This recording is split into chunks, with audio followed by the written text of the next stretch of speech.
Hello, you guys. The last time we read, the girls actually broke into Idane's house, didn't they? And um, found her asleep. And I believe they took the baton, right? She took the baton with her that was Idane's. So there might be some consequences for that. All right, let's look at chapter 33. They left Idane's and started walking down Lake Clara Road back toward town. Raymie was carrying Beverly's baton and her own baton. Beverly stopped occasionally to beat Idane's baton against the small rocks and gravel on the side of the road. The lake glinted, appearing and then disappearing again as the road curved and they walked farther and farther away. "Where are we going?" asked Raymie. "We're getting the heck out of Dodge," said Louisiana. "That's right," said Beverly. She stopped and beat some more gravel with Idane's baton. "Getting the heck out." "I know what," said Louisiana. "What?" said Raymie. "It's time. We three rancheros should go and rescue Archie." "We're not the three rancheros," said Beverly. "Well, who are we then?" asked Louisiana. "Look," said Beverly, "that cat can't be rescued. You said you would help. Let's just go to the Very Friendly Animal Center and ask for him." "There is no Very Friendly Animal Center," shouted Beverly. "How many times do I have to tell you that?" Raymie stood between Beverly and Louisiana and flexed her toes. She was suddenly terrified. "Are you going to help me or not?" said Louisiana. She stared at Beverly and Raymie. Her bunny barrettes glowed a molten pink on her head. It was so hot. "Fine," said Beverly. "We can go and look for the cat. All I'm saying is that you don't understand how the world works." "I do so understand how the world works," said Louisiana. She stamped her foot on the gravel. "I know exactly how it works. My parents drowned. I'm an orphan. There's nothing to eat at the county home except for bologna sandwiches, and that is one way the world works." Louisiana took a deep breath. Raymie heard her lungs wheeze. "Your father is in New York City," said Louisiana. She pointed at Beverly. "And you tried to get him, but you couldn't. You only made it to Georgia. And Georgia is just the next state up. That's not far away at all, and that's how the world works." Louisiana's face was very red. Her bunny barrettes were on fire. "And your father," she said, twirling to face Raymie, "has run away with a tooth-cleaning person, and you don't know if he'll ever come back, and that's how the world works. But Archie is the king of the cats, and I betrayed him. I want him back, and I want you to help me because we're friends, and that's also how the world works." Louisiana stamped her foot one more time. A little cloud of gravel dust rose up between the three of them. Raymie could feel her soul somewhere deep inside of her. It was a small, sad, heavy thing, a tiny marble made out of lead. She knew suddenly that she wasn't going to become Little Miss Central Florida Tire. She wasn't even going to try to become Little Miss Central Florida Tire. But Louisiana was her friend, and Louisiana needed to be protected. And the only thing Raymie could think to do to make things better now was to be a good ranchero. And so Raymie said, "I'll go with you to the Very Friendly Animal Center, Louisiana. I'll help you get Archie back." The sun was high, high above them. It was beating down on them, staring, waiting. "Fine," said Beverly. She shrugged. "If that's what we're doing, then that's what we're doing." They walked the rest of the way into town in silence. Louisiana led them. Chapter 34.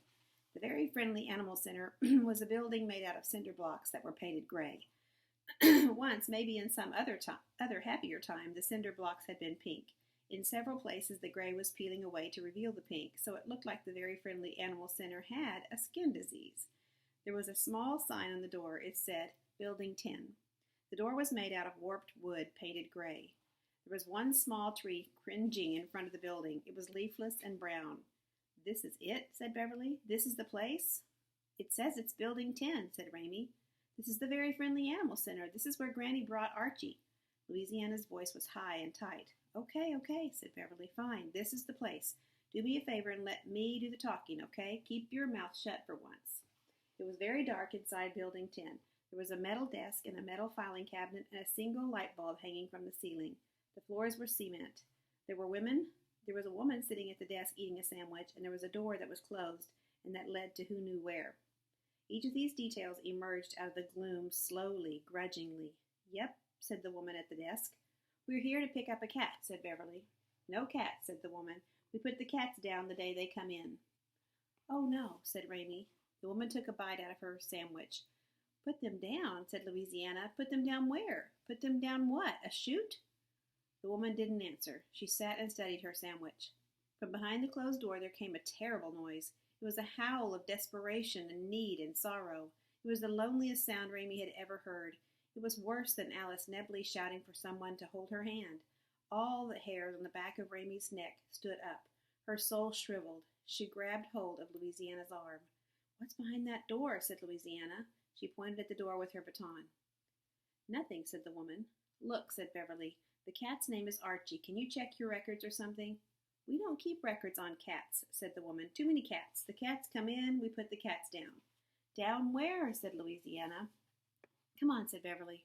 "We're leaving." "No," said Louisiana, "we're not leaving. He's my cat. I want him back."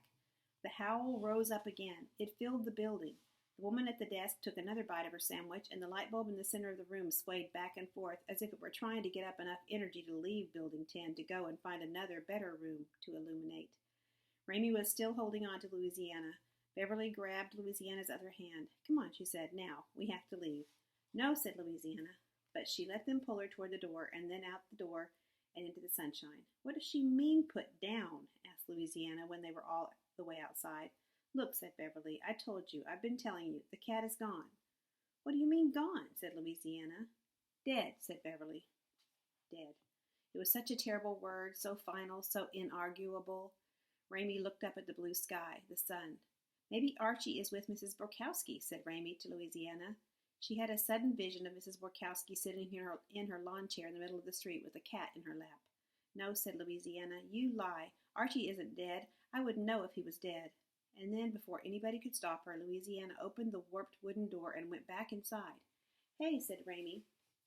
"Here we go," said Beverly. They went together back into Building 10, where Louisiana was shouting, "Give him back! Give him back! Give him back to me!" while kicking the metal desk. The woman with the sandwich didn't seem upset or even particularly surprised at what was happening. Louisiana stopped kicking the desk and started beating it with her baton. She seemed to unnerve the woman a tiny bit. Probably no one ever had beaten her desk with a baton before. She put down her sandwich. "Stop that," she said. The baton hitting the desk made a hollow, reverberating noise. It sounded like a broken drum heralding the announcement of the death of a king. "I will stop it just as soon as you give me back Archie," shouted Louisiana. Raymie thought that it was maybe the bravest thing she had ever seen, someone demanding back something that was already gone. Watching Louisiana, Raymie felt her soul lifting up inside of her, even though the entire world was dark and sad and lit only by a single light bulb. "You were supposed to take care of him," said Louisiana to the lady. Bang!